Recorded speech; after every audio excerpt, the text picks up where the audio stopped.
morning, welcome to the Brock Automotive channel.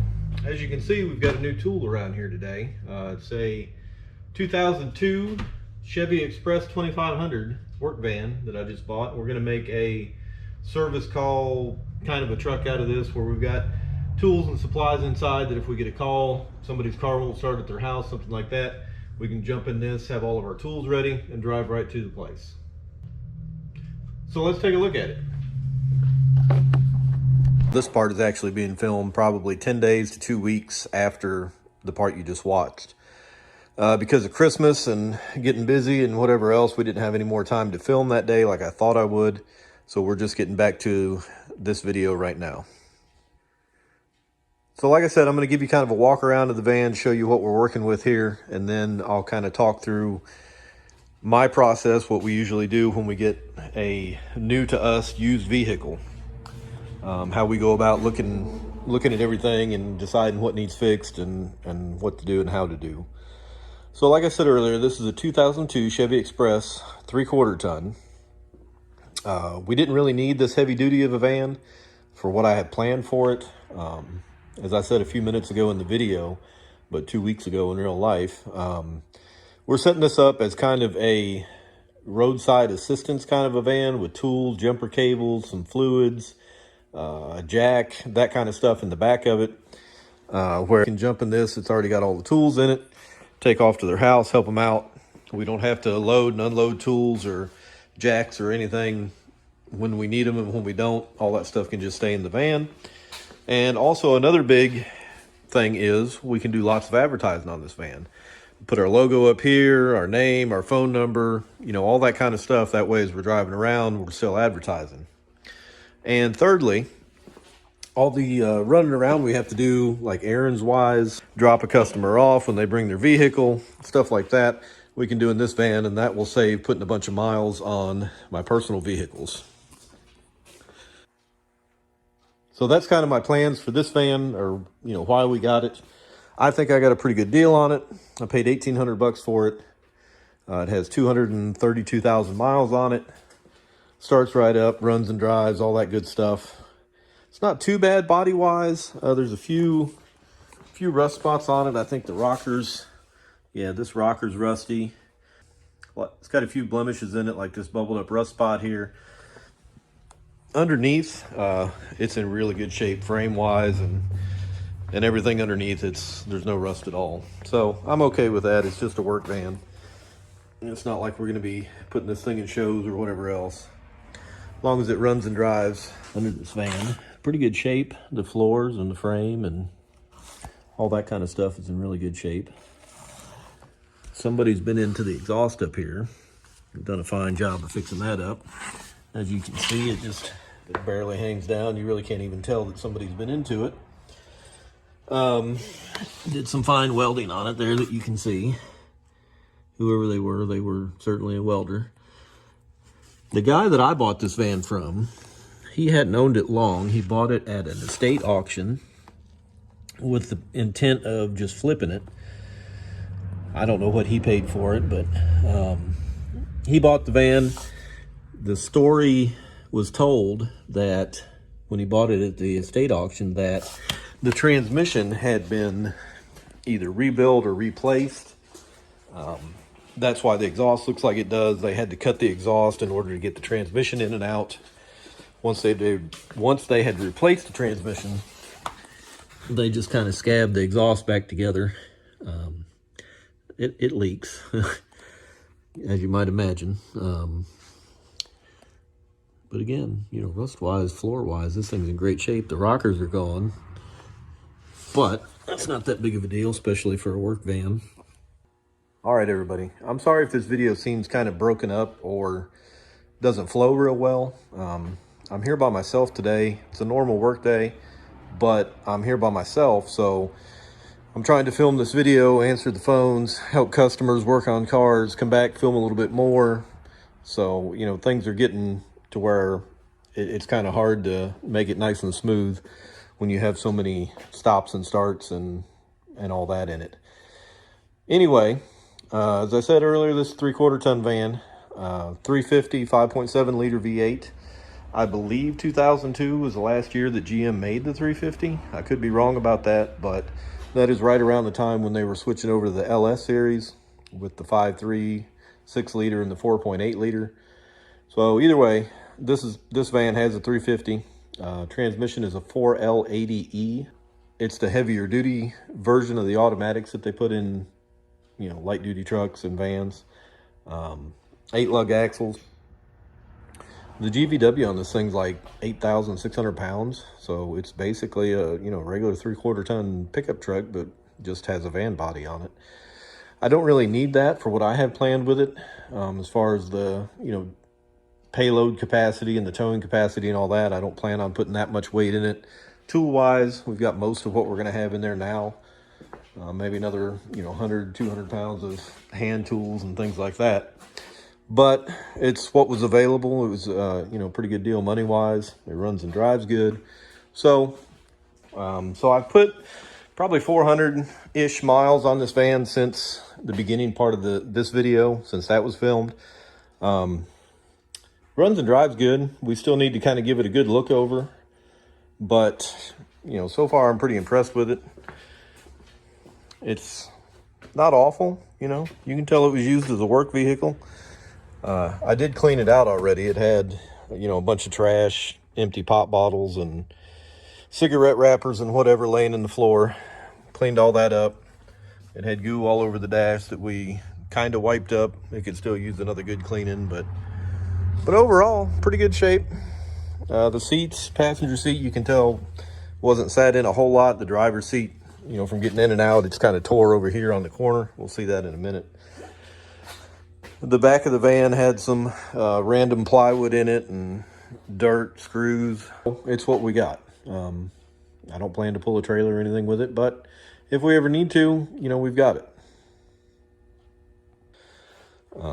I've thrown a lot of our stuff in there already. We're not done back here yet setting it up. We're going to get a toolbox and put in here where this milk crate's sitting. Put our tools in. I need to get some hooks to hang up the rain gear over there. I've already got a step stool in here. This is a lockout kit, you know, when you lock your keys in your car. So I put the stool in there with it. A lot of times pickup trucks or something a little bit taller, when you're doing the unlock, you need to get up, you know, a foot or two to kind of get to the top of the door a lot easier. We've got a jack, some warning triangles, piece of cardboard. That's always handy. It's kind of what we've got planned for this. As I said, we're going to put a toolbox right here where this milk crate's at. Put some basic tools in it, stuff to change a tire with, or maybe a test light, you know, a few basic hand tools. I really don't plan on intentionally going to somebody's house to do repairs, you know, like if they need brakes or something like that. I would rather than bring it to the shop, or a tune-up or whatever stuff like that. I would rather than bring it to the shop than me go to their house and actually start repairing stuff there. Basic stuff to kind of get somebody off the side of the road or get their car running where they can bring it down to the shop. Okay, so we're getting a little off track here. This is supposed to be a introduction and walk around to our new van, but then we're getting into tools and where I got them and all that kind of stuff. But anyway, as I was saying before, van's in pretty good shape. A little rip in the seat, no big deal. Runs and drives good. It's got 230 something thousand on it. 232, I think. Yeah, 232. Holds good oil pressure. Heater works. I did have to put a thermostat in it. I did have to put a set of tires on it since the beginning of the video. I think that's, well, I changed the oil, changed the engine oil. That's really all I've done. I'm going to go through the process of what I usually do when I get a new to me used vehicle. One of the first things I'll do is kind of give it an overall inspection. I mean, that sounds kind of common sense, self-explanatory, but when I get a new to me used vehicle, I'll pull it in the shop, just kind of look over it from one end to the other, and then I'll make a list. And then as you get things done or you find other problems, you can cross things off the list or add to it. But I'll bring it in, kind of give it a general look over, look for any oil leaks, check out the hoses and the belt and the battery connections and, you know, tire wear. Are the tires bald? Do your gauges work? Is the check engine light on? your lights, all that kind of stuff. This door needs a little bit of an adjustment. So that would be something to put on the list. The side door is hard to close. But just kind of go over from one end to the other. Make a list of anything you see that's not right or broke or falling off or leaking, doesn't work right, all that kind of stuff. Then, once you've got that list, you can go through and kind of prioritize, what you need to fix and what can wait till later on, what you need to fix to make it roadworthy or safe, and then what can wait till later on. For example, the door that's hard to close, that's not something I have to fix right away. It's something that I need to fix down the road somewhere, but we can drive the van, use it with that door being like that. Of course, you want to take it on a good test drive. You probably did when you bought it to drive it home anyway. But again, you can be paying attention during that and kind of notice the brake squeal. It pulls to one side when I hit the brakes. The steering wheel shakes when I hit the brakes. The belt squeals. Just kind of whatever you can find that's wrong with it. Another thing I noticed, speaking of that, is this tint that somebody put on the back windows. It is falling off. This cage I need to take off to get to that tint, but that's something I put on my list. I like the idea of tinting these back windows. That way, somebody can't look in the back window of the van and kind of see what I've got in there. But that's kind of a brief way of describing what I do. Make your list, prioritize, you can start looking up parts, what it'll take to fix this leak that I found, or what it'll take to, the brake squeal. Does it just need pads? Does it need rotors? Once you get into that stuff, the wheel bearings, do they need repacked? It needs back brakes. Do you need wheel cylinders too? Are the brake lines going to the wheel cylinders rusty, where you're going to have to do brake lines once you dive into it? All those kind of things on this list. And again, keep repeating myself. You can start planning then to kind of time-wise, how long is this going to take to fix? What parts am I going to need? How much is that going to cost? And all those kinds of things. Another thing I'll do is service it. This van has grease fittings on the ball joints, the tie rods, the steering components on the front end. So I'll go through, grease all that stuff as I'm doing the inspection.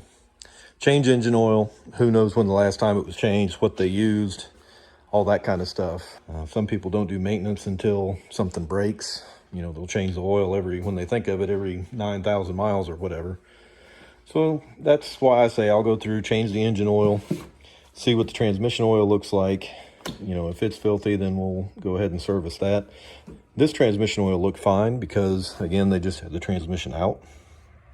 I did change engine oil. While I did the thermostat, I flushed the coolant. It was pretty dirty. Put new coolant back in it. So check the rear end. Nobody ever checks the rear end oil. Just do things like that. That way, when you, at the end of all this, you've got a list of what's wrong with this vehicle. You know that all the fluids have been changed. You're good with all that stuff. So the next couple things I've got planned for this, we need to get this writing off the side of it. This is actual paint. Somebody painted this on here instead of like a vinyl decal. That's paint that they put on it. So I got to figure out a way to get all these words off of it so that I can put my vinyl decals on it with my advertisements and so forth. Don't really know how I'm going to get that off of there yet. We tried a couple things, acetone, brake cleaner, few other things like that. Nothing really touched it. But I do need to find something that will get that paint off of the van, but leave the white paint. This van still needs cleaned up too. I said that we cleaned a little bit of the inside of it, but the outside we haven't touched. Needed to run it by the car wash or pressure washer or something like that. Winter kind of hit us here all of a sudden. It had been in the 50s and 60s, and then all of a sudden the next day it was, down in the 20s, where you don't want to be outside washing anything or pressure washing or whatever. But we need to get that done. I'm not really worried about this paint that's flaking. We may rattle can some white back on it, but like I keep saying, it's a work van. I don't want it to look like it's been wrecked and rolled over and whatever, but at the same time, I paid $1,800 for the van. So, you know, going through and doing these panels correctly, sanding down, reprimer and repainting, trying to get it to match where it looks decent, or repainting the whole thing, I'm not really interested in doing any of that. I just want a reliable vehicle that we can jump in, take off, looks halfway decent, and that's kind of what I'm looking for. So that's where we're at with this. Maybe we'll do some more videos on it as far as things that we're fixing on it. Maybe another video of the inside, how we're going to set it up for the road service kind of stuff. But that's kind of where we're at with this van. If any of you guys that are watching know something that will get this gray paint off and leave the white alone, please let me know down in the comments. But that's where we're at with the van. So thanks for watching. Please subscribe, like the video, comment. It'll help us get noticed on YouTube. And it will also help me, you know, get an idea of how these videos are, how people like them. If I should just retire from being a content creator right away, or if, you know, people like the videos and want to continue, what kind of stuff you'd like to see in the future, things like that. So help me out. I appreciate it. You guys have a great day.